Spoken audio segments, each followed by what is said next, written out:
그 나라는 설명이 불가능합니다. 하버드 교수가 남긴 이 충격 발언에 국제정치학과 전체가 발칵 뒤집혔습니다. 32년 연구, 117개국 분석, 예측 정확도 98%. 그 어떤 강대국도 예외 없이 이론 안에 들어갔지만 단 하나, 오직 한 나라만 모든 지표가 이론적 한계선 밖으로 튀어오르며 학계가 말하는 예측 가능 영역 자체를 부정해버렸죠. 그런데 말입니다. 일부 학자들은 비웃었습니다. 특수성이나 기적, 그런 건 존재하지 않는다며 그 나라를 향한 모든 분석을 조롱했죠. 그러나 단 3일 후 재검증 과정에서 더 큰 공모가 드러납니다. 그 나라는 패턴이 없는 게 아니라 모든 패턴을 스스로 만들어내는 유일한 국가였던 겁니다. 이제 세계가 대답해야 할 차례입니다. 미래의 기준은 과연 여전히 서구입니까? 아니면 한국입니까? 지금부터 그 놀라운 현장 속으로 들어가 보시죠. 미국에서 날아온 충격적인 이야기. 바로 시작합니다. 그리고 지금 어디에서 시청하고 계신지 댓글로 남겨주세요. 여러분의 이야기도 듣고 싶습니다. 그 전에 잠깐 1초 만에 누를 수 있는 좋아요 버튼을 꾹 눌러주시면 영상 제작에 큰 힘이 됩니다. 그럼 바로 사연 시작하겠습니다. 30년 연구가 틀렸다고 말하는 교수를 본 적 있으십니까? 그 한마디가 강의실을 얼어붙게 만들었어요. 그날 목격했습니다. 하버드 국제정치학 강의장 수백 명이 숨죽인 공간에서 말이죠. 안녕하세요. 제 이름은 엘리사 로웰이라고 합니다. 얼마 전 그저 학점을 채우러 들어간 수업이었습니다. 세계문화통합이론, 알렉산더 베른하임 교수의 마지막 강의였어요. 그런데 말입니다. 교수님이 칠판에 쓴 두 단어를 본 순간 알았습니다. 오늘은 평범한 강의가 아니라는 걸요. 설명적 한계. 그리고 교수님은 돌아서서 말씀하셨습니다. 여러분, 제 이론은 단 한 나라 앞에서 무너졌습니다. 그날 아침은 평범했습니다. 캠브리지의 가을 햇살이 강의실 창문으로 쏟아져 들어오고 있었고 200명이 넘는 학생들이 자리를 채워가고 있었어요. 뒷자리에 앉으며 노트북을 꺼냈습니다. 솔직히 말하면 큰 기대는 없었어요. 세계문화통합이론이라는 과목. 이름만 들어도 딱딱하고 지루할 것 같았지만 친구가 말했었죠. 엘리사, 이 수업은 꼭 들어야 해. 베른하임 교수님의 마지막 강의라고. 하버드에서 30년 넘게 가르치신 전설 같은 분이래. 강의 시작 10분 전 강의실은 이미 만석이었습니다. 심지어 복도에 서서 듣겠다는 학생들도 있었어요. 전 세계에서 모인 학생들이었죠. 아시아, 유럽, 남미, 아프리카 모두가 이 마지막 강의를 듣기 위해 몰려든 겁니다. 옆자리에 앉은 일본인 학생이 긴장한 목소리로 말했어요. 베른하임 교수님은 세계문화통합이론의 창시자예요. 그분이 만든 이론으로 수십 개국의 문화 갈등을 해결했다고 하더군요. 그 말을 들으며 고개를 끄덕였습니다. 그래도 여전히 반신반의했죠. 이론이 뭐 그리 대단할까 싶었어요. 정각 오전 9시 강의실 문이 열렸습니다. 순간 모든 소음이 멈췄어요. 알렉산더 베른하임 교수님이 천천히 들어오셨죠. 이른이 넘으셨을 텐데 걸음걸이는 여전히 당당했습니다. 회색 양복에 검은색 넥타이, 손에는 낡은 가죽 서류 가방을 들고 계셨어요. 교수님은 강단에 서서 천천히 강의실을 둘러보셨습니다. 200명의 시선이 한 분에게 집중되는 순간이었죠. 그 침묵이 얼마나 무거웠는지 누군가 숨 쉬는 소리조차 크게 들릴 정도였습니다. 교수님은 말없이 칠판 앞으로 걸어가셨어요. 분필을 집어드시더니 천천히, 아주 천천히 글씨를 쓰기 시작하셨습니다. 설명적 한계, 그 두 단어를 칠판 한가운데 크게 쓰신 후 교수님은 분필을 내려놓고 돌아서셨어요. 그리고 처음으로 입을 여셨습니다. 여러분, 오늘은 제 마지막 강의입니다. 목소리는 낮았지만 강의실 구석구석까지 울려 퍼졌죠. 심장이 두근거리기 시작했습니다. 마지막 강의라는 말에 강의실 분위기가 확 바뀌었어요. 교수님은 계속 말씀하셨어요. 32년 전 29의 나이로 이 하버드에 왔습니다. 그때부터 단 하나의 질문에 매달려왔죠. 인류의 문화는 통합될 수 있는가? 그 질문에 답하기 위해 100개가 넘는 나라를 다녔고 1000권이 넘는 논문을 썼습니다. 그리고 마침내 하나의 이론을 완성했죠. 세계 문화 통합 이론. 이 이론은 어떤 문화든 어떤 국가든 설명할 수 있다고 믿었습니다. 교수님은 잠시 말을 멈추시고 창밖을 바라보셨어요. 가을 햇살이 교수님의 은발을 비추고 있었습니다. 그 모습이 왠지 쓸쓸해 보였죠. 그런데 말입니다. 교수님이 다시 입을 여셨어요. 단 한 나라가 있었습니다. 제 모든 이론을, 제 모든 연구를, 제 32년의 확신을 산산조각 낸 나라 말이죠. 강의실이 다시 한번 얼어붙었습니다. 앞자리에 앉은 학생이 연필을 떨어뜨렸고 그 소리가 유난히 크게 들렸어요. 노트북에서 손을 떼고 교수님을 똑바로 바라봤습니다. 뭔가 심상치 않았어요. 하버드에서 30년 넘게 가르치신 석학이 세계적으로 인정받는 이론의 창시자가 자신의 이론이 틀렸다고 말씀하시는 겁니다. 이건 그냥 겸손의 표현이 아니었어요. 교수님의 눈빛에서 진심이 느껴졌어요. 교수님은 다시 칠판으로 걸어가셨습니다. 설명적 한계라는 단어 아래 천천히 문장을 쓰기 시작하셨어요. 이론으로 설명할 수 없는 존재, 그 문장을 쓰는 교수님의 손이 미세하게 떨리고 있었습니다. 여러분, 교수님이 돌아서서 말씀하셨죠. 학문을 한다는 것은 세상을 이해하려는 노력입니다. 패턴을 찾고 법칙을 발견하고 이론을 세우는 일이죠. 그런데 만약 그 모든 것을 거부하는 존재가 있다면 어떻게 하시겠습니까? 아니, 거부라는 표현도 정확하지 않네요. 그냥 초월해버리는 겁니다. 모든 설명의 경계를 넘어서 버리는 거죠. 강의실 곳곳에서 숨쉬는 소리가 들렸습니다. 모두가 교수님의 다음 말을 기다리고 있었어요. 옆자리 일본인 학생은 두 손을 꽉 쥐고 있었고 앞자리 학생들은 몸을 앞으로 숙이고 있었죠. 긴장감이 극에 달했습니다. 교수님은 서류 가방에서 낡은 노트 한 권을 꺼내셨어요. 이건 제가 20년 전부터 써온 연구 노트입니다. 교수님이 노트를 들어 보이시며 말씀하셨죠. 이 안에는 제가 방문한 117개국의 기록이 담겨 있습니다.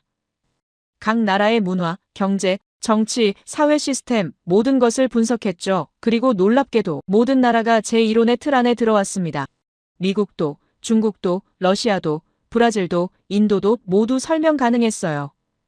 패턴이 있었고 예측 가능했습니다. 교수님은 노트를 천천히 넘기셨어요. 그런데 교수님의 목소리가 조금 떨렸습니다. 단 한 나라만은 달랐습니다. 처음에는 제가 뭔가 놓쳤다고 생각했어요. 데이터가 부족하거나 분석이 잘못됐거나 그래서 다시 연구했습니다. 한 번이 아니라 5번, 10번. 그리고 마침내 깨달았죠. 이건 제 이론의 문제가 아니라 그 나라가 이론의 경계 밖에 있다는 걸 말입니다. 심장이 미친 듯이 뛰기 시작했습니다. 대체 어느 나라길래? 세계적인 석학의 이론을 무너뜨린 나라가 어디길래? 주변 학생들도 모두 같은 생각이었을 겁니다. 강의실은 숨소리조차 들리지 않을 정도로 조용했어요. 교수님은 다시 칠판으로 걸어가셨습니다. 분필을 집어드시고 설명적 한계라는 단어 옆에 천천히, 아주 천천히 글씨를 쓰기 시작하셨어요. 모두가 숨을 죽이고 지켜봤습니다. 교수님의 손이 움직일 때마다 분필이 칠판에 닿는 소리만 들렸죠.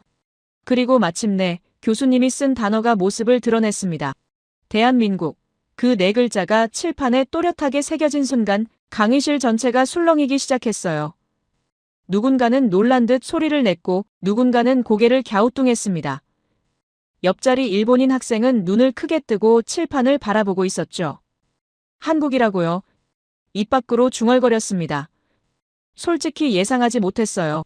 미국이나 중국 같은 강대국일 줄 알았어요. 아니면 유럽의 어느 오래된 나라일 거라고 생각했죠. 그런데 한국이라니. 물론 한국이 요즘 잘 나가는 건 알고 있었습니다. K-팝도 유명하고 드라마도 재밌고 그런데 그게 학문적으로 설명 불가능한 수준이라고는 생각해 본 적이 없었어요. 교수님은 천천히 돌아서서 학생들을 바라보셨습니다. 여러분 중 일부는 의아해 하실 겁니다. 교수님이 말씀하셨죠. 한국이 왜 특별하냐고, K-팝 잘하는 나라 아니냐고, 반도체 잘 만드는 나라 아니냐고. 맞습니다. 하지만 그게 전부가 아닙니다. 그 이면에는 인류 역사상 유례없는 그 어떤 이론으로도 설명할 수 없는 현상들이 숨어 있습니다. 노트를 꺼내 들었습니다. 손이 저절로 움직였어요. 뭔가 중요한 이야기가 시작될 것 같았어요. 교수님은 계속 말씀하셨습니다. 앞으로 여러분과 함께 제 마지막 강의에서 그 이야기를 나누고 싶습니다. 왜 한국이 제 이론을 무너뜨렸는지, 왜 한국이 설명적 한계에 있는지, 그리고 그것이 우리에게 무엇을 의미하는지 말이죠. 교수님이 다시 칠판을 가리키셨어요. 대한민국이라는 세 글자가 강의실 전체를 압도하고 있었습니다. 그리고 교수님은 마지막으로 이렇게 말씀하셨죠. 여러분, 오늘 이 강의가 끝날 때쯤이면 여러분도 같은 결론에 도달하실 겁니다. 한국은 단순한 국가가 아니라 인류가 도달할 수 있는 가능성의 증명이라는 것을요. 그 순간 알았습니다. 이 강의는 그냥 학점 채우는 수업이 아니라는 걸요. 뭔가 특별한 일이 벌어지고 있다는 걸요. 노트북 화면에서 눈을 떼고 교수님만 바라봤습니다. 이제 시작일 뿐이었어요. 대한민국이라는 이름 뒤에 숨겨진 이야기. 그 이야기가 지금부터 펼쳐질 예정이었죠. 강의실 조명이 천천히 어두워지기 시작했습니다. 누군가 작은 소리로 숨을 들이켰고 앞쪽 스크린이 밝아지며 빛을 내뿜었어요. 교수님은 리모컨을 들고 천천히 강단 옆으로 이동하셨습니다. 여러분, 이제부터 보여드릴 내용은 제가 20년간 숨겨왔던 연구입니다. 교수님의 목소리가 어둠 속에서 울려 퍼졌죠. 처음엔 학계에 공개할 수 없었습니다. 스크린에 첫 번째 이미지가 떠올랐습니다. 오래된 한지에 쓰인 한자들이었어요. 글씨가 흐릿했지만 뭔가 예사롭지 않은 분위기가 느껴졌죠. 이것은 조선시대 예언서의 한 구절입니다. 교수님이 설명하셨어요. 정확한 연대는 500년 전으로 추정됩니다. 한자 옆에 영어 번역이 나타났습니다. 동쪽의 나라가 큰 고난을 겪은 뒤 겨울이 지나고 봄이 오듯 크게 번영할 것이다. 그 문장을 읽는 순간 묘한 전율이 느껴졌어요. 교수님은 다음 이미지로 넘어가셨습니다. 이번엔 일본어로 된 낡은 문서였어요. 이것은 일본의 저명한 예언가 노무라 시게루가 1940년대에 쓴 예언입니다. 교수님의 목소리가 조금 떨렸어요. 그는 한반도에 큰 변화가 올 것이라 예언했습니다. 정확히 2025년에서 2026년 사이라고 명시했죠. 영어 번역이 떠올랐습니다. 한국은 동아시아의 중심이 되어 평화와 번영을 이끌 것이다. 강의실이 웅성거리기 시작했어요. 옆자리 학생이 작은 목소리로 말했습니다. 2025년이면 바로 올해잖아요. 맞습니다. 교수님이 대답하셨죠. 바로 지금입니다. 우리가 살고 있는 이 순간 말이죠. 심장이 빠르게 뛰기 시작했습니다. 500년 전 예언과 80년 전 예언이 같은 시기를 가리키고 있다는 게 우연일까요? 교수님은 강단 앞으로 걸어오셨어요. 처음 이 예언들을 접했을 때가 기억납니다. 2005년 가을이었죠. 하버드 도서관 동양학 자료실에서였어요. 당시엔 그냥 웃어넘겼습니다. 미신이라고 생각했죠. 학자로서 예언 같은 걸 믿을 수 없었어요. 하지만 뭔가 마음 한구석에 걸렸습니다. 왜 두 개의 완전히 다른 예언이 같은 나라, 같은 시기를 말하고 있을까? 스크린에 새로운 이미지가 떠올랐어요. 교수님이 젊었을 때 모습이었습니다. 30대 초반쯤 되어 보였죠. 한국 어느 도서관에서 찍은 사진 같았어요. 2008년 처음 한국을 방문했습니다. 교수님이 말씀하셨어요. 예언을 확인하려는 목적이 아니었습니다. 그냥 문화연구 차원이었죠. 하지만 인천공항에 내리는 순간 뭔가 다르다는 걸 느꼈어요. 교수님은 잠시 말을 멈추시고 물을 한 모금 마셨습니다. 공항부터 놀라웠습니다. 세계 최고 수준이라고 들었지만 직접 보니 그 이상이었어요. 질서정연하게 움직이는 사람들, 최첨단 시설들. 그런데 놀라운 건 그게 아니었습니다. 사람들의 눈빛이었어요. 뭔가 확신에 차 있었습니다. 미래에 대한 두려움이 아니라 기대가 느껴졌죠. 스크린에 서울거리 사진이 나타났습니다. 오래된 한옥과 현대식 빌딩이 나란히 서 있는 모습이었어요. 인사동 근처였습니다. 교수님이 설명하셨죠. 600년 된 고궁 옆에 최신식 빌딩이 서 있었어요. 과거와 현재가 아니 과거와 미래가 공존하고 있었습니다. 그 순간 예언서의 한 구절이 떠올랐어요. 과거와 미래가 하나로 어우러지는 땅, 정확히 그 모습이었죠. 강의실 학생들이 스크린을 응시하고 있었습니다. 모두 숨죽이고 교수님의 다음 말을 기다리고 있었어요. 교수님은 계속 말씀하셨습니다. 처음엔 그냥 발전한 나라라고 생각했습니다. 경제가 성장하고 기술이 발달한 나라라고요. 하지만 며칠을 머물면서 깨달았어요. 이건 단순한 발전이 아니라는 걸요. 뭔가 본질적으로 다른 무언가가 작동하고 있었습니다. 스크린이 바뀌며 새로운 영상이 재생되기 시작했어요. 2025년 현재 한국의 모습이었습니다. 먼저 나온 건 정상회담 장면이었죠. 한국 대표단이 당당하게 발언하는 모습이었어요. 교수님이 설명하셨습니다. 2025년 정상회담입니다. 한국은 더 이상 조용히 듣기만 하는 나라가 아니었어요. 주요 의제를 제시하고 해결책을 제안하고 실제로 이끌어가고 있었습니다. 다음 장면으로 넘어갔어요.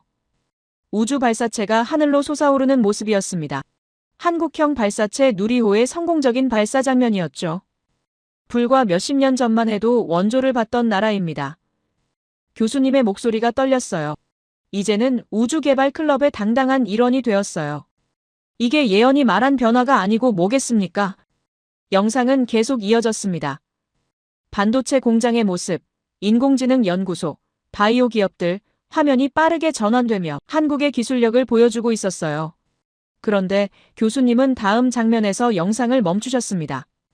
한 젊은 여성이 아프리카 어린이들에게 태블릿으로 뭔가를 가르치고 있는 모습이었죠. 이 장면이 제게는 가장 중요합니다. 교수님이 말씀하셨어요.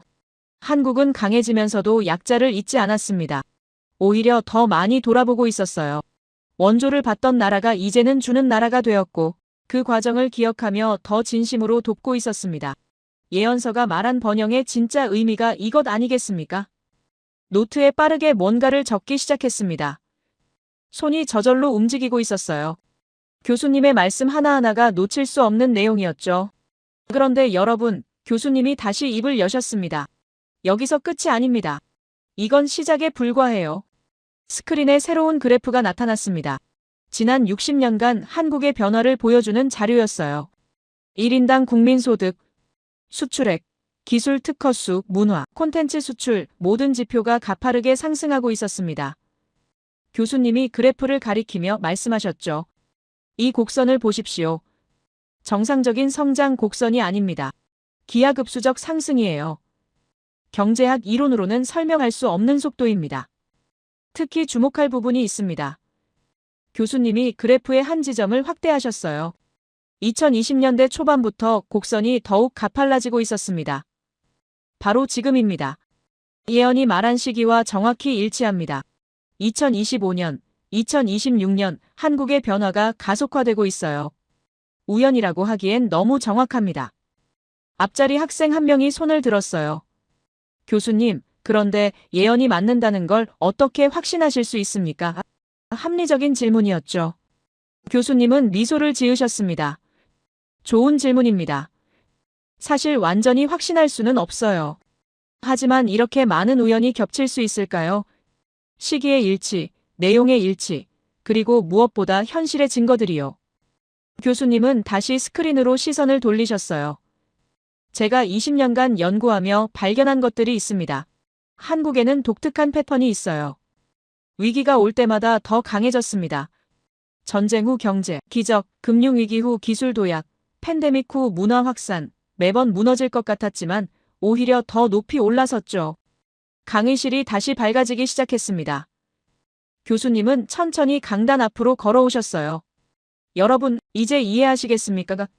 교수님이 물으셨죠. 왜 제가 한국을 설명적 한계라고 부르는지. 이건 단순히 잘 사는 나라의 이야기가 아닙니다. 500년 전부터 예언된 인류 역사상 유례없는 변화의 중심에 있는 나라입니다. 가슴이 두근거렸습니다. 처음엔 그냥 예언 이야기라고 생각했어요. 하지만 교수님이 보여준 증거들, 그래프들, 영상들 모든 게 하나로 연결되고 있었습니다. 이건 미신이 아니었어요. 실제로 일어나고 있는 현상이었어요. 교수님이 다시 리모컨을 들어 올리셨습니다. 이제 본격적으로 들어가 보죠. 예언이 말한 겨울 후의 봄이 무엇인지 말입니다. 스크린의 숫자 하나가 크게 떠올랐어요. $82. 그 숫자를 보는 순간 뭔가 이상하다는 생각이 들었습니다. 너무 작은 숫자였어요. 교수님이 설명하셨죠. 1960년 한국의 1인당 국민소득입니다. $82. 당시 세계 최빈국 수준이었어요. 강의실이 조용해졌습니다. 학생들 모두 스크린을 응시하고 있었죠. 교수님은 계속 말씀하셨어요. 여러분 중에는 이 숫자가 얼마나 작은지 실감하지 못하실 겁니다. 비교를 해보죠. 같은 해 미국은 3,000달러, 일본은 470달러였어요. 한국은 일본의 6분의 1 수준이었습니다. 아프리카의 여러 나라들보다도 가난했죠. 스크린이 바뀌며 흑백 사진이 나타났습니다. 1960년대 부산의 모습이었어요. 판자촌이 산비탈을 가득 메우고 있었고 아이들은 맨발로 지늘길을 걷고 있었습니다. 사진 속 사람들의 옷은 남루했고 집들은 언제 무너질지 모를 것처럼 위태로워 보였어요. 이것이 당시 한국의 현실이었습니다. 교수님의 목소리가 낮아졌어요.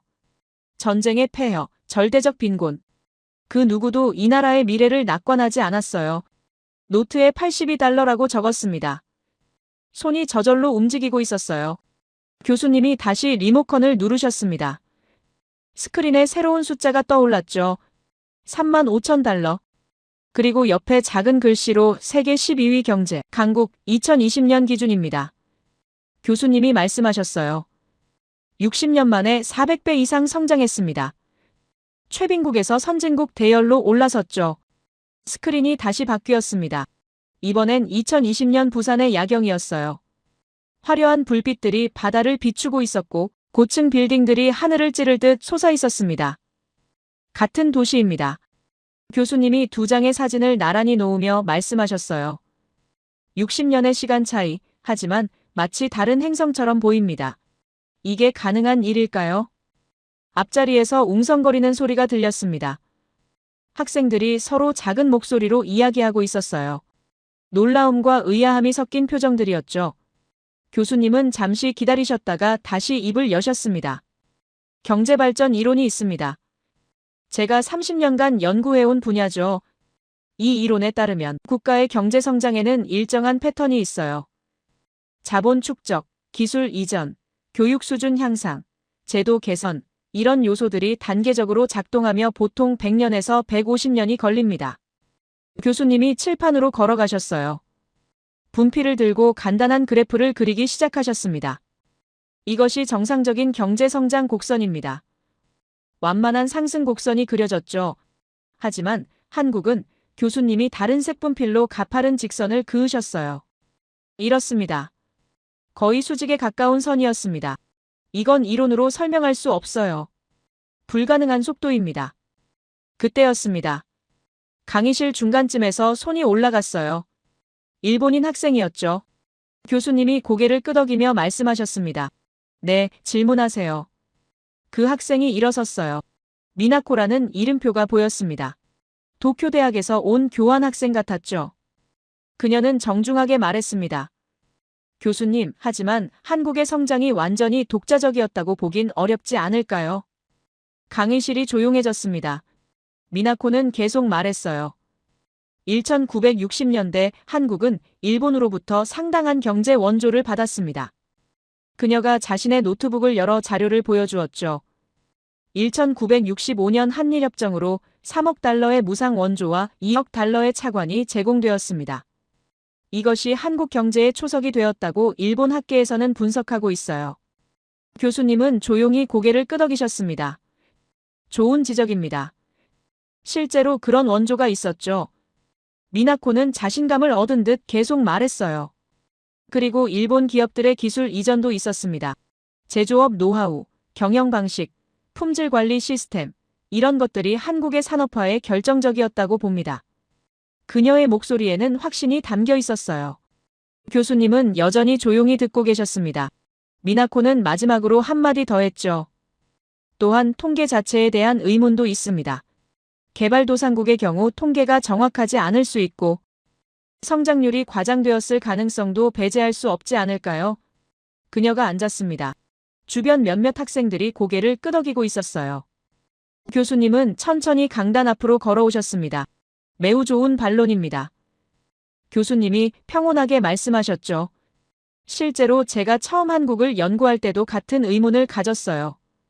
그래서 확인했습니다. 모든 통계를, 모든 자료를, 여러 국제기구의 데이터를 교차 검증했죠. 결론은 교수님이 잠시 멈추셨다가 말씀하셨습니다. 한국의 통계는 정확했습니다. 오히려 보수적으로 잡은 면도 있었어요. 스크린에 새로운 자료가 떠올랐습니다.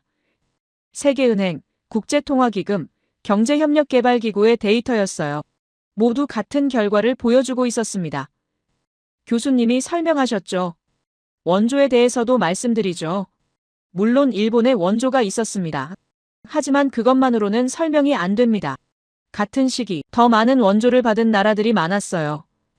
필리핀은 미국으로부터, 베트남도, 태국도, 하지만 그 나라들은 한국만큼 성장하지 못했습니다.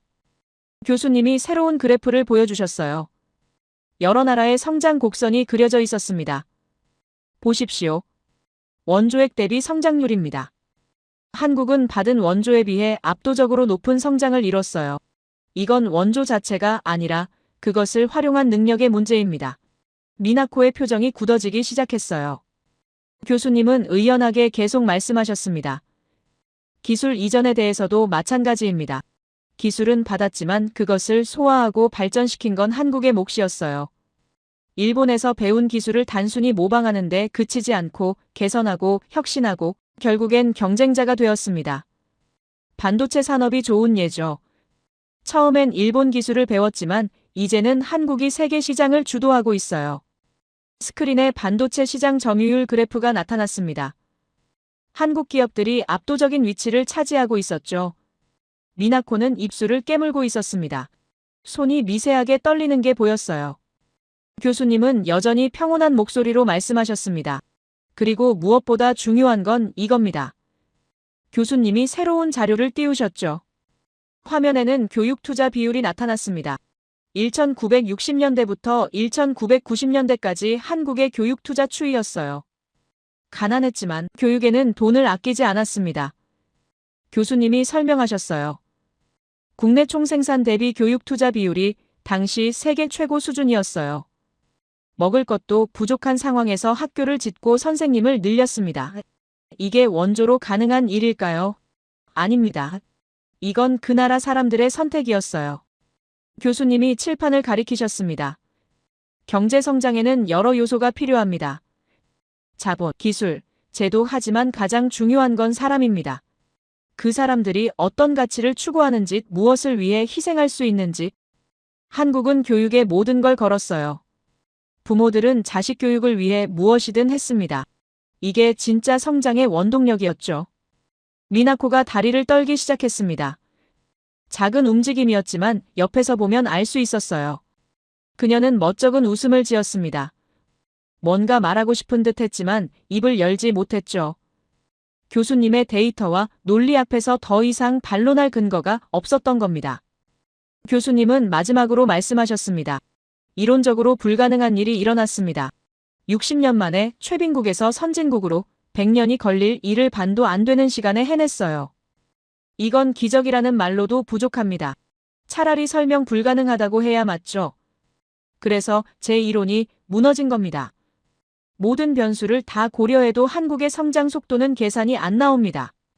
강의실이 숨죽이고 있었습니다. 미나코는 고개를 숙이고 자신의 노트를 바라보고 있었어요.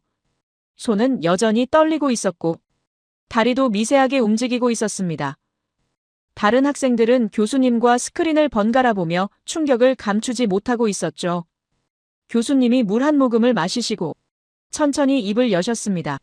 이제 예언의 핵심으로 들어가 보죠. 강자에게 굴하지 않는다. 교수님이 칠판에 그 문장을 쓰셨어요. 예언서에 나오는 구절입니다. 정확히는 강한 자 앞에서도 허리를 굽히지 않으리라. 처음엔 이게 무슨 의미인지 몰랐어요. 하지만 한국의 역사를 보니 알겠더군요. 이건 단순한 예언이 아니라 그들의 본질이었습니다. 몸을 앞으로 숙였습니다. 교수님의 말씀 하나하나가 놓칠 수 없는 내용이었어요. 스크린에 오래된 사진이 떠올랐어요. 1919년 3.1 운동 장면이었습니다. 수많은 사람들이 거리를 가득 메우고 있었고 태극기를 들고 있었죠. 교수님이 설명하셨습니다. 1919년 3월 1일 한국인들이 일어섰습니다. 당시 일본은 세계 5대 강국 중 하나였어요. 막강한 군사력을 가진 제국이었죠. 그런데 한국인들은 맨손으로 저항했습니다. 교수님의 목소리가 떨렸어요. 무기도 없이, 군대도 없이, 그저 독립 만세를 외쳤습니다. 일본 군경이 총을 겨누고 칼을 휘둘렀지만 멈추지 않았어요. 7,000명이 넘는 사람들이 목숨을 잃었고 15,000명 이상이 다쳤습니다. 하지만 운동은 계속되었죠. 전국 방방곡곡에서 해외에서까지 강의실이 숨죽이고 있었습니다. 스크린에 새로운 데이터가 나타났어요. 교수님이 직접 조사한 자료였습니다. 1910년부터 1945년까지 35년간의 기록이었죠. 한국의 독립운동 기록입니다. 교수님이 숫자를 가리키셨어요. 23,000건이 넘습니다. 공식적으로 기록된 저항운동만 이 정도예요. 기록되지 않은 것까지 합치면 훨씬 더 많았을 겁니다. 35년 동안 단 하루도 저항이 멈춘 적이 없었어요. 손이 떨리며 노트에 숫자를 적었습니다. 23,000건, 35년 하루도 쉬지 않은 저항, 교수님은 계속 말씀하셨어요. 제가 비교 연구를 해봤습니다. 같은 시기 다른 식민지 국가들과 비교했죠. 인도는 인구가 한국의 10배가 넘었지만 저항운동 건수는 한국의 절반 수준이었어요. 베트남도, 필리핀도, 인도네시아도 마찬가지였습니다. 한국만큼 지속적이고 격렬하게 저항한 나라는 없었어요. 교수님이 새로운 이미지를 띄우셨습니다. 한글 교과서였어요. 낡고 해진 책이었죠. 일제가 한글을 금지했을 때도 사람들은 몰래 한글을 가르쳤습니다. 교수님이 설명하셨어요. 체포되면 감옥에 가고 고문을 당하는 걸 알면서도 했습니다. 언어를 지키는 것, 문화를 지키는 것, 이게 저항이었어요. 무기 없는 전쟁이었죠. 가슴이 먹먹해졌습니다. 단순히 독립을 원한 게 아니었어요. 자신들의 정체성을, 존엄을 지키려 했던 겁니다. 강자 앞에서도 절대 무릎 꿇지 않겠다는 의지, 그게 35년 내내 이어졌던 거죠. 교수님의 말씀이 이어졌습니다. 여러분, 이것이 바로 DNA입니다. 한 세대에서 다음 세대로 전해지는 정신, 나라가 망하면 안 된다는 절실함이요. 스크린이 바뀌며 현대로 넘어왔습니다. 2018년 한미 정상회담 장면이었어요. 워싱턴의 한 회의실, 양국 대표단이 마주 앉아 있었죠. 교수님이 말씀하셨습니다. 제가 직접 참관했던 회의입니다. 당시 저는 고문 자격으로 배석했었어요. 그날 본 광경이 아직도 생생합니다. 교수님의 목소리가 조심스러워졌어요. 미국 대표단은 당연히 자신들의 요구가 받아들여질 거라 생각했습니다. 세계 최강 대국이니까요. 협상이라기보다는 통보에 가까웠죠. 그런데 한국 대표단의 반응은 달랐어요. 정중하지만 단호했습니다. 양보할 수 없는 선이 명확했죠. 강의실 학생들이 몸을 앞으로 숙이고 있었습니다. 모두 교수님의 다음 말을 기다리고 있었어요. 교수님은 계속 말씀하셨습니다. 한 장면이 기억납니다. 미국 측 협상 대표가 압박을 가했어요. 목소리를 높이며 이건 미국의 국익에 관한 문제라고 했죠. 보통 국가들은 이 지점에서 물러섭니다. 미국과의 관계가 중요하니까요. 하지만 한국 대표는 교수님이 잠시 말을 멈추셨어요. 조용히, 아주 조용히 대답했습니다. 그것이 미국의 국익이라면 이것은 한국의 생존입니다. 그 한마디가 회의실을 얼어붙게 만들었어요. 협상이 아니라 선언이었죠. 미국 대표단이 당황하는 게 보였습니다. 예상하지 못한 반응이었어요. 심장이 두근거렸습니다. 세계 최강 대국 앞에서 생존을 이야기한다는 것. 그게 얼마나 대단한 용기인지 느껴졌어요. 교수님이 말씀하셨죠. 결국 협상은 한국의 입장이 상당 부분 반영되는 선에서 마무리되었습니다. 미국이 양보한 거예요. 놀라운 일이었죠. 회의가 끝나고 미국 측 한 고문이 제게 말했습니다. 저 사람들은 절대 굽히지 않는군요. 교수님이 스크린을 바꾸셨어요. 이번엔 2019년 한일 무역 분쟁 자료였습니다. 일본의 수출 규제 조치 내용이 화면에 떠올랐죠. 교수님이 설명하셨어요. 2019년 7월, 일본이 한국의 핵심 소재 수출을 규제했습니다. 반도체와 디스플레이 제조의 필수적인 소재들이었어요. 한국 경제의 핵심을 겨냥한 조치였죠. 당시 전 세계 경제 전문가들이 예측했습니다. 교수님이 계속 말씀하셨어요. 한국이 일본에 굴복할 수밖에 없을 거라고, 대체 공급처를 찾기 어렵고 자체 개발에는 시간이 너무 오래 걸린다고 했죠. 일본도 그렇게 생각했을 겁니다. 몇 달 안에 한국이 손을 들 거라고요. 하지만 교수님의 목소리가 높아졌어요. 한국의 반응은 달랐습니다. 굴복하는 대신 도전을 선택했어요. 정부와 기업이 총력을 기울여 국산화에 나섰죠. 불가능하다던 기술 개발을 2년도 안 되는 시간에 해냈습니다. 오히려 위기를 기회로 만든 거예요. 스크린에 그래프가 나타났습니다. 한국의 소재 국산화율 추이였어요. 급격하게 상승하는 곡선이 보였죠. 교수님이 그래프를 가리키며 말씀하셨습니다. 2021년 기준 핵심 소재의 국산화율이 80%를 넘어섰어요. 일본 의존도는 5% 미만으로 떨어졌죠. 일본의 규제가 오히려 한국의 기술 독립을 앞당긴 겁니다. 노트에 빠르게 메모했습니다. 위기를 기회로 기술 독립, 2년 만에 80%. 교수님의 말씀이 이어졌어요. 이게 우연일까요? 아닙니다. 이것도 DNA입니다. 강자가 압박하면 더 강해지는 정신, 위기가 오면 오히려 결속하는 문화. 3.1 운동 때부터 지금까지 변하지 않은 본질이죠. 교수님이 칠판 앞으로 걸어가셨습니다. 분필을 들고 큰 글씨로 쓰기 시작하셨어요. 나라가 망하면 안 된다. 그 5글자가 칠판에 새겨졌죠. 여러분, 이 마음이 한국인의 뿌리입니다. 교수님이 돌아서서 말씀하셨어요. 물론 어느 나라 국민이든 자기 나라를 사랑합니다. 하지만 한국은 다릅니다. 이들은 실제로 나라가 사라지는 걸 경험했어요. 35년간 나라 없이 살았습니다. 그 경험이 각인되어 있습니다. 교수님의 목소리가 무거워졌어요. 할아버지가 손자에게, 어머니가 아들에게, 선생님이 학생에게 나라가 망하면 안 된다고 가르쳤어요. 그게 3대 4대를 거쳐 내려왔습니다.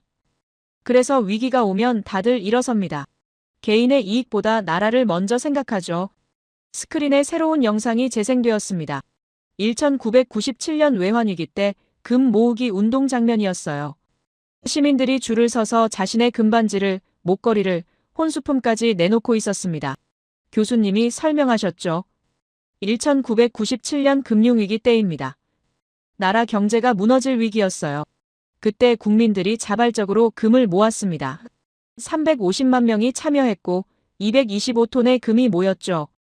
눈시울이 뜨거워졌습니다.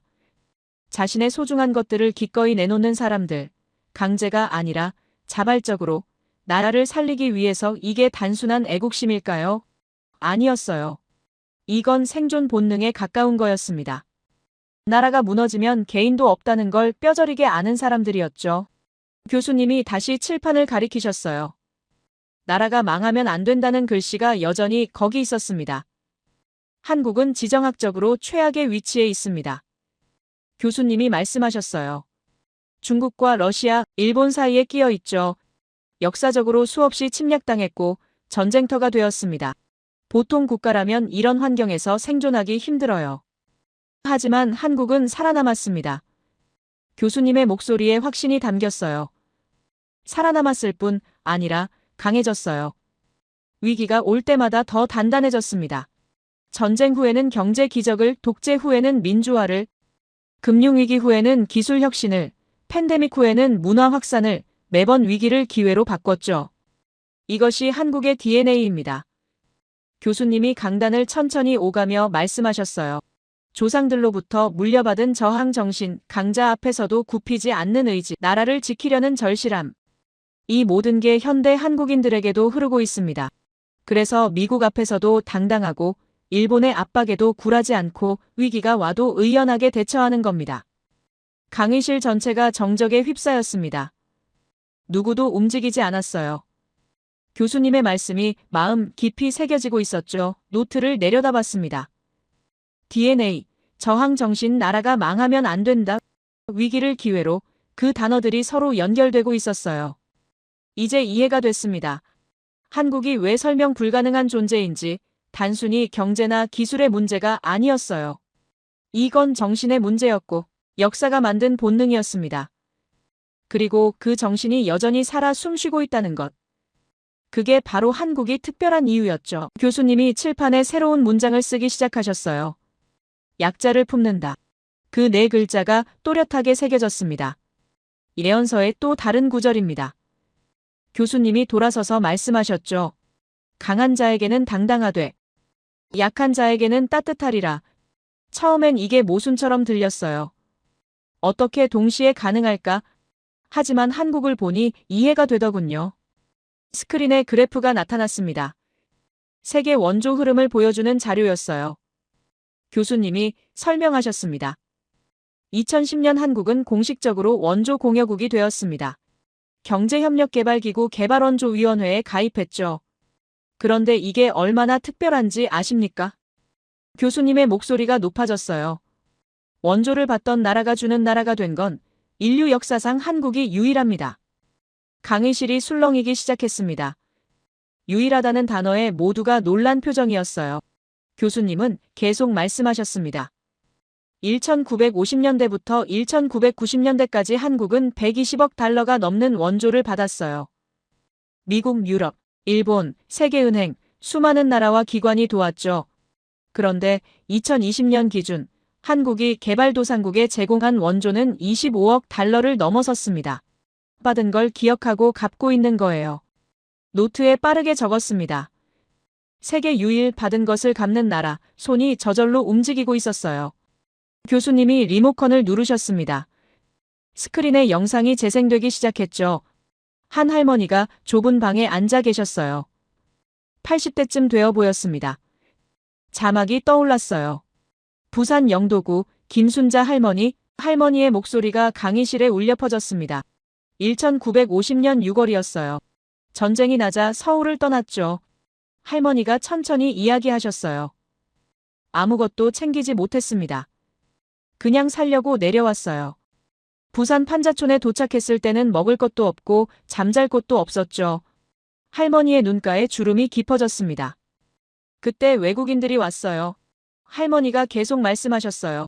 미국 사람들, 유럽 사람들, 밀가루를 주고 옥수수를 주고 담요를 줬습니다. 그 도움으로 살았어요. 아이들이 굶지 않을 수 있었죠. 할머니의 목소리가 떨렸습니다. 그 은혜를 어떻게 잊겠어요. 평생 가슴에 새기고 살았습니다. 화면이 바뀌며 할머니의 가족 사진이 나타났어요. 세 자녀가 학사모를 쓰고 있는 졸업사진이었습니다. 할머니가 말씀하셨죠. 먹을 것도 없었지만 아이들 교육만큼은 포기할 수 없었어요. 큰아들은 서울대학교, 둘째 딸은 연세대학교, 막내 아들은 고려대학교를 나왔습니다. 할머니의 얼굴에 자부심이 가득했어요. 그 아이들이 지금 사회에서 일하며 다른 사람들을 돕고 있어요. 받은 만큼 돌려주라고 가르쳤습니다. 눈시울이 뜨거워졌습니다. 할머니의 이야기가 가슴에 와닿았어요. 전쟁의 폐허 속에서도 교육을 포기하지 않았던 어머니, 받은 은혜를 잊지 않고 자식들에게 전한 가르침, 이게 한국이라는 나라를 만든 힘이었구나 싶었죠. 영상이 끝나고 강의실이 조용해졌습니다. 누군가 작게 코를 훌쩍이는 소리가 들렸어요. 교수님이 말씀하셨습니다. 김순자 할머니 같은 분들이 수백만 명입니다. 모두 받은 도움을 기억하고 있어요. 그래서 한국이 잘 살게 되자 다른 나라를 돕기 시작한 겁니다. 의무가 아니라 마음에서 우러나온 행동이었죠. 이게 예언이 말한 약자를 품는다의 진짜 의미입니다. 스크린에 새로운 장면이 나타났어요. 베트남의 한 공장이었습니다. 한국 기업이 운영하는 곳이었죠. 교수님이 설명하셨습니다. 2018년 제가 베트남을 방문했을 때입니다. 한국 기업들의 공장을 둘러봤어요. 놀라운 광경이었죠. 단순히 값싼 노동력을 쓰는 게 아니었습니다. 현지 직원들에게 기술을 가르치고 관리자로 키우고 복지에 투자하고 있었어요. 한 베트남 노동자의 인터뷰가 재생되었습니다. 다른 나라 기업들은 우리를 그냥 일꾼으로만 봅니다. 그가 말했어요. 하지만 한국 기업은 달랐어요. 기술을 가르쳐주고 승진 기회도 줍니다. 아이들 교육비도 지원해주죠. 제 동생이 지금 대학을 다니고 있어요. 한국 회사 장학금으로요. 그의 눈빛에 감사가 담겨 있었습니다. 교수님이 말씀하셨죠. 한국 기업들은 베트남에서 단순히 돈을 벌기만 하는 게 아닙니다. 현지 사회를 발전시키고 있어요. 학교를 짓고 병원을 지원하고 기술교육센터를 만들죠. 자신들이 받았던 도움을 기억하고 똑같이 하고 있는 겁니다. 이게 다른 나라 기업들과 다른 점이에요. 스크린에 아프리카 장면이 나타났습니다. 한국의료봉사단이 마을을 방문한 모습이었어요. 교수님의 설명이 이어졌습니다. 2020년 제가 탄자니아를 방문했을 때입니다. 한국의 의료봉사단을 만났어요. 더운 날씨에도 쉬지 않고 진료하고 있었죠. 그런데 인상적이었던 건 그들의 태도였습니다. 영상에서 한 젊은 한국인 의사가 아프리카 어린이를 진료하고 있었어요. 마치 자신의 가족을 대하듯 따뜻하게 안아주고 있었습니다. 교수님이 말씀하셨죠. 제가 그 의사에게 물었어요. 왜 이 일을 하느냐고. 그가 대답했습니다. 우리도 과거에 도움을 받았으니까요. 이제는 우리가 도울 차례입니다.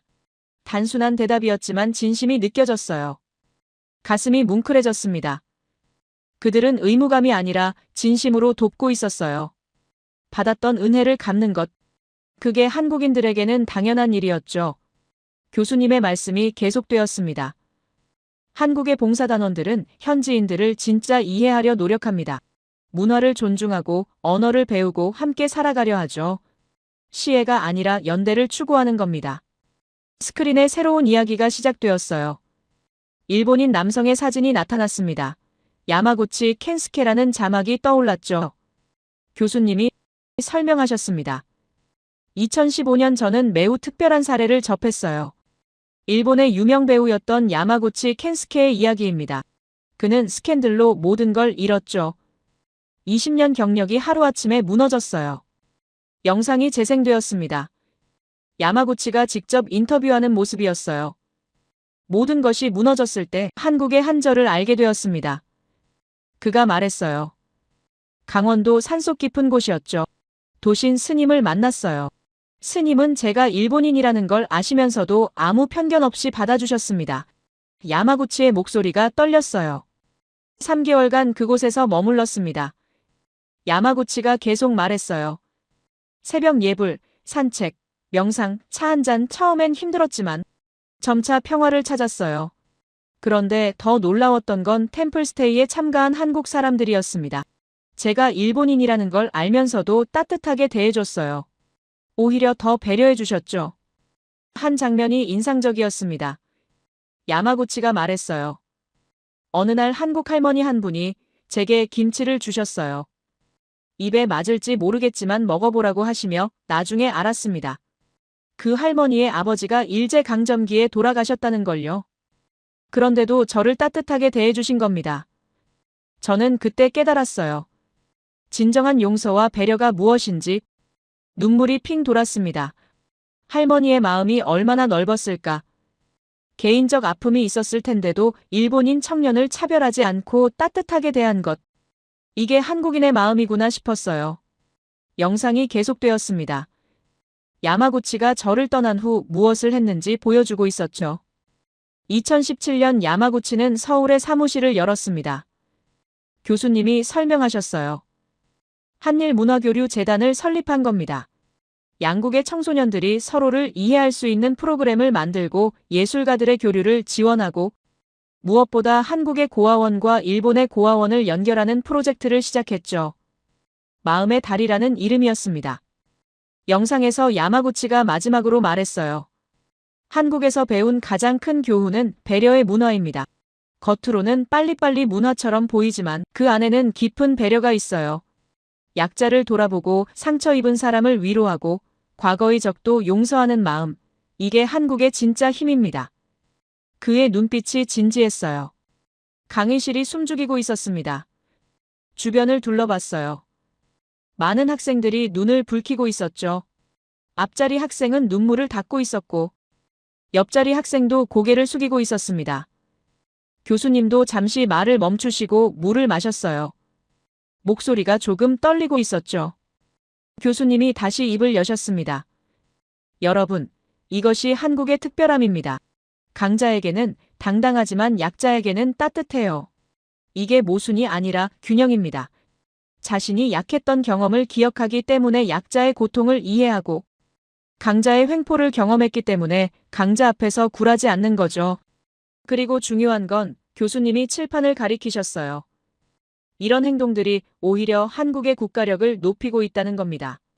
베트남에서 존경받는 한국 기업, 아프리카에서 감사받는 한국 봉사단, 일본에서도 인정받는 한국의 관용. 이 모든 게 소프트 파워가 되어 돌아옵니다.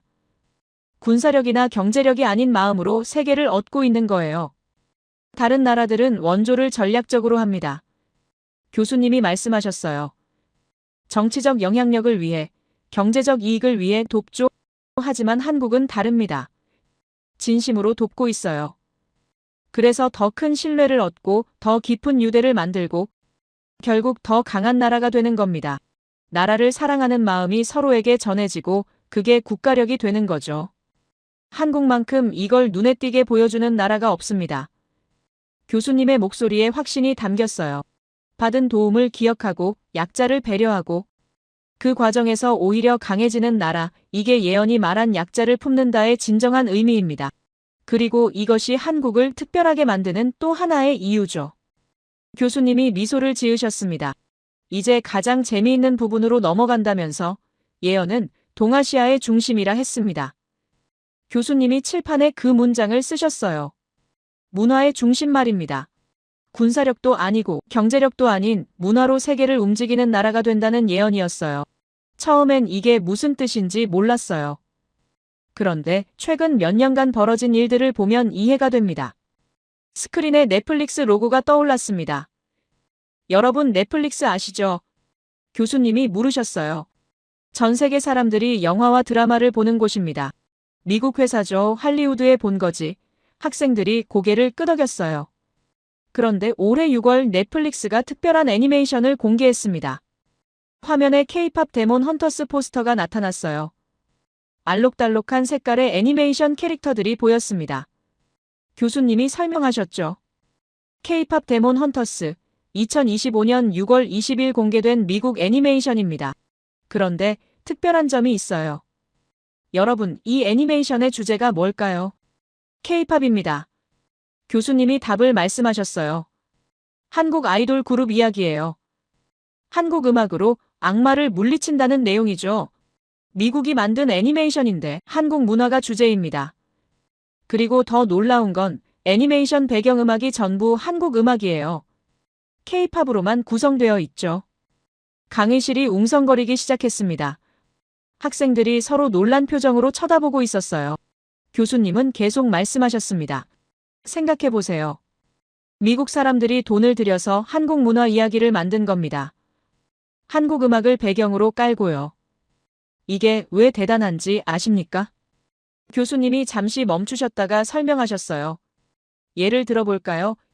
1980년대에는 미국 문화가 전 세계를 지배했습니다. 할리우드 영화, 미국 음악, 미국 드라마 모두가 미국 것을 봤죠. 한국도 마찬가지였어요. 한국 사람들이 미국 영화를 보고 미국 음악을 들었습니다. 문화가 한쪽에서 다른 쪽으로 흘러갔던 거예요.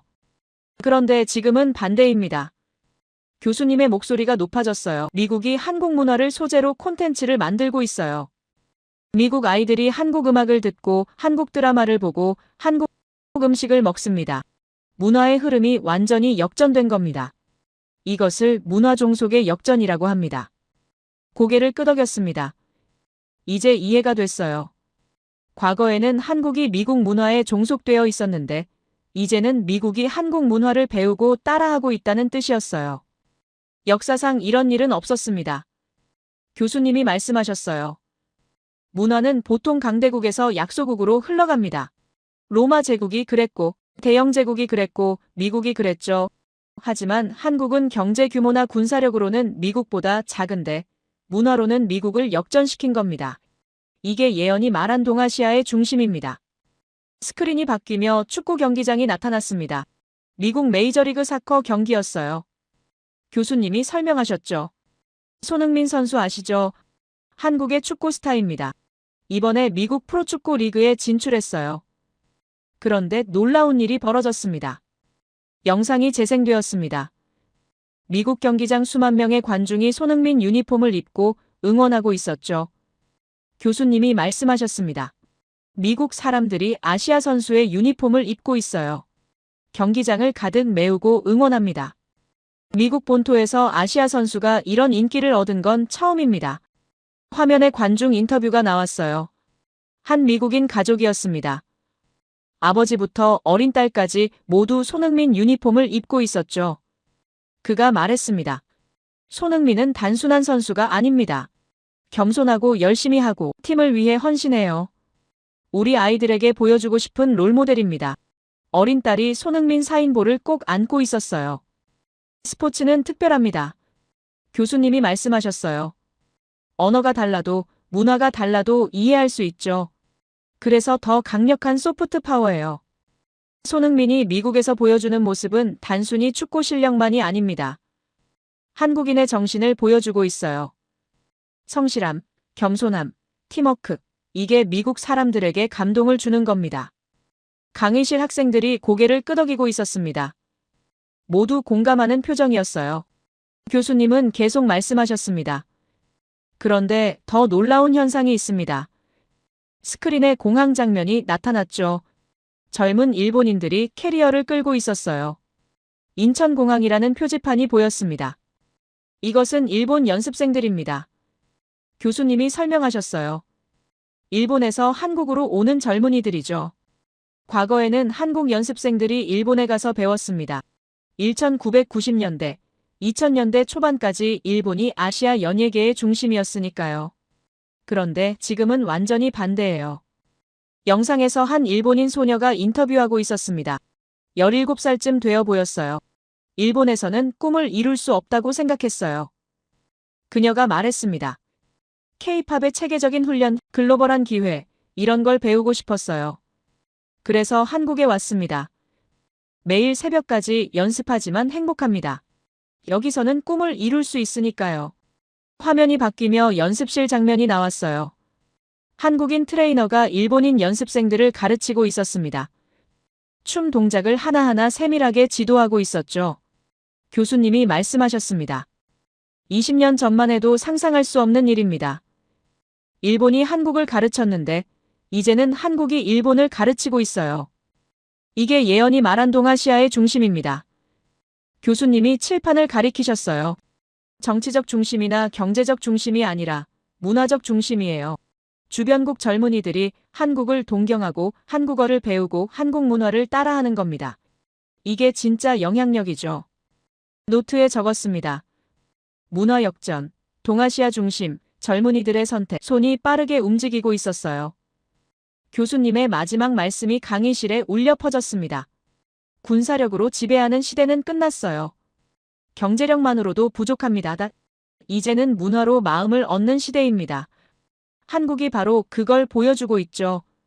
미국 애니메이션의 주제가 되고 미국 경기장을 한국 선수가 채우고 일본 젊은이들이 한국으로 오는 이 모든 현상. 이것이 예언의 실현입니다. 강의실이 조용했습니다. 하지만 모두의 눈빛이 빛나고 있었어요. 문화의 힘을 이해한 겁니다. 총이나 돈이 아니라 음악과 스포츠와 드라마로 세계를 움직이는 나라, 그게 한국이었고 그것이 진정한 강대국의 모습이었죠. 교수님의 목소리가 무겁게 가라앉았어요. 지금까지 본 모든 것들, 경제성장, 강자압 당당함, 약자에 대한 배려, 문화적 영향력, 이 모든 게 하나로 모이는 지점이 있습니다. 스크린이 바뀌며 우주로 향했고 발사대에 서 있는 로켓이 보였어요. 한국형 발사체 누리호였죠. 교수님의 목소리가 높아졌습니다.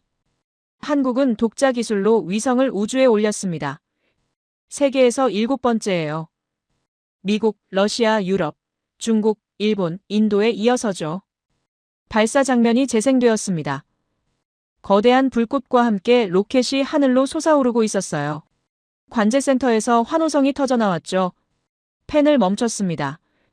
손이 떨려서 글씨를 쓸 수가 없었어요. 60년 전 82달러로 살던 나라가 이제는 우주로 로켓을 쏘아 올리고 있다니 믿기지 않았죠. 교수님이 설명하셨습니다. 우주 개발은 단순한 기술이 아닙니다. 국가의 종합적 역량을 보여주는 거예요. 과학기술, 산업기반, 인적자원, 모든 게 갖춰져야 가능하죠. 한국이 이제 그 클럽에 들어온 겁니다.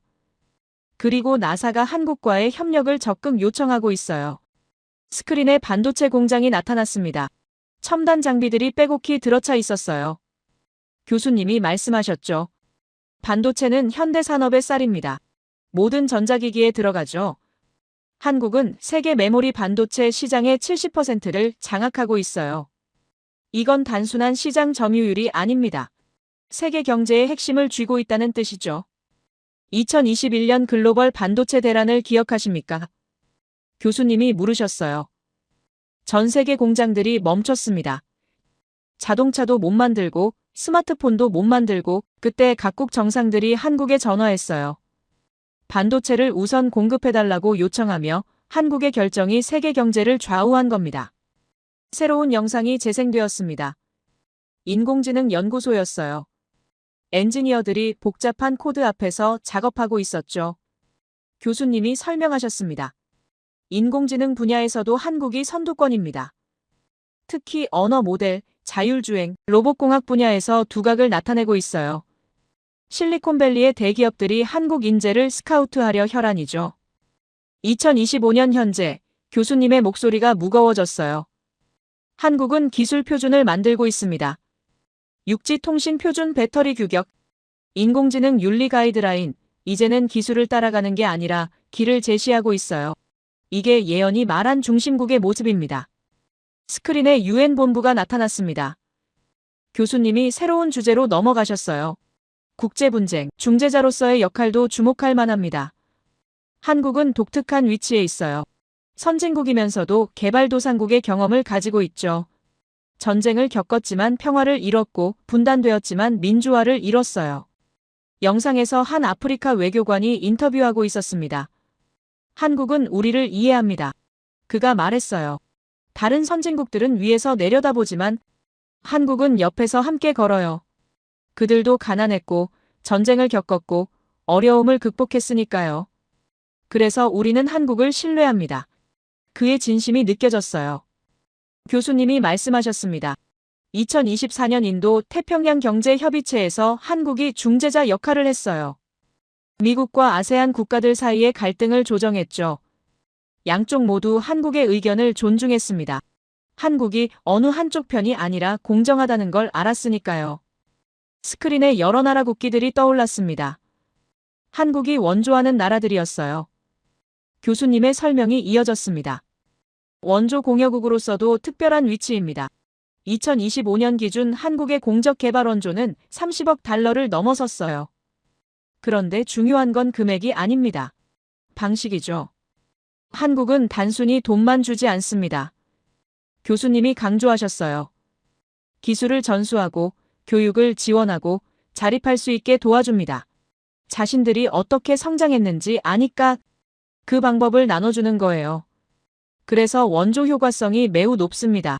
다른 나라들보다 적은 돈으로 더 큰 성과를 내주죠. 교수님이 칠판 앞으로 걸어가셨습니다. 분필을 들고 큰 글씨로 쓰기 시작하셨어요. 2025년 그 숫자가 선명하게 새겨졌습니다. 예언이 말한 시기입니다. 교수님이 돌아서서 말씀하셨죠.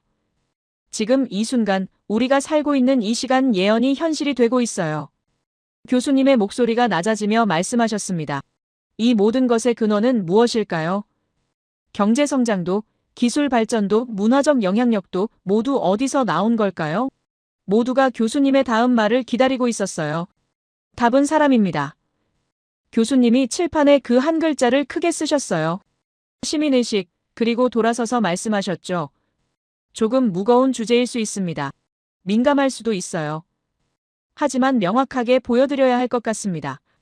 한국이라는 나라가 가진 가장 놀라운 능력을요. 스크린 조명이 천천히 어두워졌습니다. 그리고 영상이 시작되었어요. 서울 광화문 광장이었습니다. 한국에서 특별한 일이 벌어졌어요. 시민들이 거리로 나왔습니다. 화면에 광장을 가득 메운 사람들이 보였습니다. 수십만 명이 촛불을 들고 서 있었어요. 아이를 데리고 나온 부모, 휠체어를 탄 노인, 학생들, 직장인들 모든 세대가 함께였죠.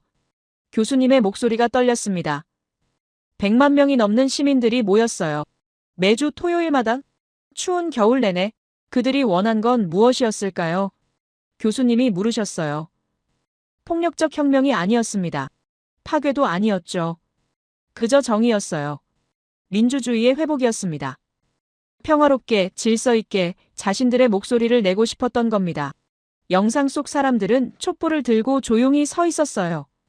노래를 부르고 연설을 듣고 서로를 격려했습니다. 교수님이 잠시 말을 멈추셨어요.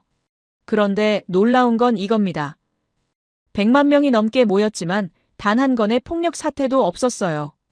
단 한 개의 상점도 약탈당하지 않았고 단 한 대의 차도 불타지 않았습니다. 오히려 시위가 끝나면 시민들이 쓰레기를 주웠어요. 광장이 더 깨끗해졌죠. 눈시울이 뜨거워졌습니다. 100만 명이 모여서 폭력이 없다는 게 가능한 일일까? 믿기지 않았어요. 스크린이 바뀌며 다른 나라 시위 장면들이 나타났습니다. 프랑스의 노란 조끼 시위였어요. 불타는 차들, 깨진 상점 유리, 경찰과의 충돌, 거리는 전쟁터 같았습니다. 이것이 2018년 프랑스입니다. 교수님이 설명하셨어요. 수만 명이 모였고 격렬한 폭력 사태가 벌어졌어요. 다음 장면은 홍콩이었습니다. 2019년 홍콩 민주화 시위, 학생들과 경찰의 충돌, 최루탄과 화염병, 피로 얼룩진 거리 역시 혼란스러웠죠. 두 장면을 한국과 비교해 보십시오. 교수님이 말씀하셨어요. 한국은 100만 명이 모였지만 평화로웠고 프랑스와 홍콩은 수만 명인데도 폭력적이었습니다. 차이가 뭘까요? 시민의식입니다. 성숙함이에요. 변화를 원하되 파괴를 선택하지 않는 지혜죠. 영상이 다시 한국 광장으로 돌아왔습니다. 70대 할아버지가 손자를 데리고 촛불을 들고 있었어요. 인터뷰가 재생되었습니다. 우리는 1987년 민주화 때도 거리에 나왔습니다. 할아버지가 말씀하셨어요. 그때는 젊었죠. 최루탄을 맞으며 싸웠어요. 하지만 지금은 달라요. 이제는 평화롭게 우리의 뜻을 전할 수 있습니다. 이게 진짜 민주주의입니다. 가슴이 먹먹해졌습니다. 과거의 투쟁을 기억하면서도 평화로운 방법을 선택한 사람들, 손자에게 민주주의를 가르치는 할아버지, 이게 한국의 힘이었어요. 교수님이 말씀하셨습니다. 조용히 세상을 바꾸는 힘입니다. 고함치지 않아도 부수지 않아도 변화를 만들어내는 능력이죠. 스크린에 또 다른 장면이 나타났어요. 시위 현장에서 자발적으로 질서를 유지하는 시민들이었습니다. 구급차 길 터주기, 쓰레기 분리수거, 노약자 배려 모두가 스스로 움직이고 있었어요. 교수님의 설명이 이어졌습니다. 누가 시킨 것도 아닙니다. 경찰이 통제한 것도 아니에요. 시민들이 스스로 만든 질서였죠. 국가가 위기일수록 드러납니다. 교수님이 말씀하셨어요. 사람들이 진짜 원하는 게 뭔지, 한국 시민들이 원한 건 복수가 아니었어요. 파괴도 아니었습니다. 평화였고 성장이었고 나아감이었어요. 더 나은 미래를 위해 함께 걸어가는 거였죠. 교수님이 강단 앞으로 천천히 걸어오셨습니다. 여러분, 제가 이 장면을 보며 깨달은 게 있습니다. 한국이라는 나라는 이상한 능력을 가지고 있어요. 위기가 올 때마다 더 강해지고 혼란 속에서도 질서를 만들고 절망 속에서도 희망을 찾습니다. 경외할 수밖에 없어요. 칠판 앞으로 걸어가신 교수님이 분필을 들었습니다. 천천히 문장을 쓰기 시작하셨어요. 이론의 한계는 인간 정신의 무한함을 증명한다. 그 문장이 완성되자 교수님은 돌아서셨습니다. 30년간 제 이론을 만들어 왔습니다. 교수님의 목소리가 떨렸어요. 100개가 넘는 나라를 연구했고 1000편이 넘는 논문을 썼죠. 하지만 한국 앞에서 제 이론은 무너졌습니다. 교수님이 고백하셨어요. 경제 이론으로 설명 안 되는 성장, 정치 이론으로 설명 안 되는 민주화, 사회 이론으로 설명 안 되는 시민의식, 모든 게 틀밖에 있었어요. 처음엔 좌절했습니다. 30년 연구가 헛된 것 같았죠. 하지만 교수님이 미소를 지으셨어요. 그것이 제가 여러분께 전하고 싶은 메시지입니다. 이론의 한계는 실패가 아니에요. 오히려 인간 정신이 얼마나 위대한지 증명하는 겁니다. 우리가 만든 틀을 뛰어넘는 존재가 있다는 것, 그게 희망이죠. 한국은 설명의 대상이 아닙니다. 교수님이 단호하게 말씀하셨어요. 경험해야 할 현상이에요. 책으로 읽는 게 아니라 직접 느껴야 하는 거죠. 그들의 열정을, 그들의 끈기를, 그들의 따뜻함을, 그리고 그들의 성숙함을 말입니다. 눈물이 뺨을 타고 흘러내렸습니다. 닦을 겨를도 없었어요. 교수님의 말씀이 가슴 깊이 새겨지고 있었죠. 주변을 둘러봤습니다. 많은 학생들이 울고 있었어요. 앞자리 학생은 고개를 숙이고 있었고 옆자리 학생은 눈을 감고 있었습니다. 교수님이 마지막 말씀을 하셨습니다. 물질적인 것보다 눈에 보이지 않는 게 더 강한 법입니다. 돈보다 정신이, 무기보다 의지가, 건물보다 사람이 강해요. 한국이 가진 진짜 힘은 이겁니다. 시민의식, 공동체 정신, 서로에 대한 배려, 미래에 대한 희망, 이런 보이지 않는 힘들이요. 그래서 한국이 선진국 반열에 올랐습니다. 교수님이 계속 말씀하셨어요. 그래서 강대국들이 견제하고 선망하고 부러워하는 겁니다. 물질만으로는 이길 수 없다는 걸 한국이 보여줬으니까요. 정신의 힘으로 세계를 움직일 수 있다는 걸 증명했으니까요. 강의실 조명이 천천히 켜지기 시작했습니다. 교수님이 서류 가방을 집어드셨어요. 여러분, 새로운 시대가 시작되었습니다. 교수님의 마지막 말씀이었죠. 한국이 보여준 길을 여러분도 각자의 자리에서 만들어 가시길 바랍니다. 이론에 갇히지 말고 가능성을 믿고 인간 정신의 무한함을 경험하시길 바랍니다. 그리고 교수님은 천천히 강의실 문을 향해 걸어가셨습니다. 학생 한 명이 일어서며 박수를 치기 시작했어요.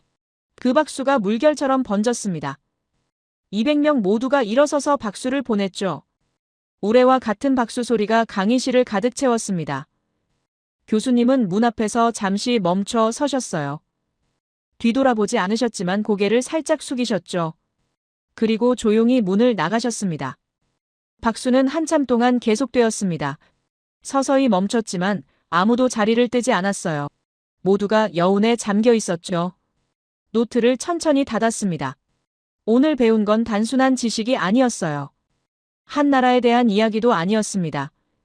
인간이 무엇을 해낼 수 있는지, 정신이 얼마나 강한지, 희망이 얼마나 위대한지 배운 시간이었죠. 천천히 일어섰습니다. 다리가 후들거렸어요. 감정이 북받쳐 올랐죠. 복도로 걸어 나왔습니다. 창밖으로 캠브리지의 가을 풍경이 보였어요. 낙엽이 떨어지고 있었습니다. 하지만 마음속은 봄 같았어요. 뭔가 새로운 게 시작되는 느낌이었죠. 나는 오늘 단순한 국가가 아닌 인류의 가능성을 배웠다. 조용히 중얼거렸습니다. 한국은 이론으로 설명할 수 없는 나라였어요. 예언으로 점쳐진 나라였고 기적을 만든 나라였습니다. 하지만 가장 중요한 건 그들이 보여준 인간 정신의 위대함이었어요. 복도를 걸으며 생각했습니다. 앞으로 내가 어떤 길을 걸어갈까? 어떤 사람이 될까? 하지만 이제 알았어요. 이론에 갇히지 말아야 한다는 것, 가능성을 믿어야 한다는 것, 그리고 인간 정신의 무한함을 경험해야 한다는 것. 교수님이 마지막으로 전하신 메시지였어요. 제 이야기를 끝까지 들어주셔서 감사합니다. 모두 안녕히 계세요. 오늘의 사연 어떻게 들으셨나요? 한 나라를 수십 년간 연구해온 석학이 스스로 만든 이론이 무너지는 순간 우리는 무엇을 보게 되었을까요?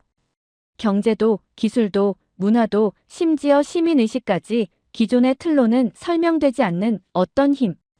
그 힘이 단순한 성장이나 우연이 아니라 누적된 시간과 선택, 그리고 사람들의 마음에서 비롯된 것이라는 사실. 그리고 세계가 당연하다 믿어온 기준이 흔들릴 때 새로운 기준은 어디에서 만들어지는가에 대한 질문. 결국 오늘의 이야기 속에서 드러난 것은 숫자보다 더 강한 무엇. 이 세상 어디에도 복사되지 않는 한 나라의 존재 방식. 이제는 우리 모두가 스스로에게 물어볼 차례가 아닐까 싶습니다. 진짜 미래의 기준은 어디에서 태어나는가라는 질문 말이죠. 여러분의 생각을 아래 댓글에 남겨주세요. 그리고 감동적인 사연을 주변 사람들과 공유하고 함께 이야기 나눠보세요. 마지막으로 1초밖에 걸리지 않는 구독과 좋아요, 알림 설정은 영상 제작에 큰 힘이 됩니다. 지금까지 감동을 담아 여러분께 진심을 전하는 감동담기였습니다. 오늘 하루도 행복한 하루 보내세요.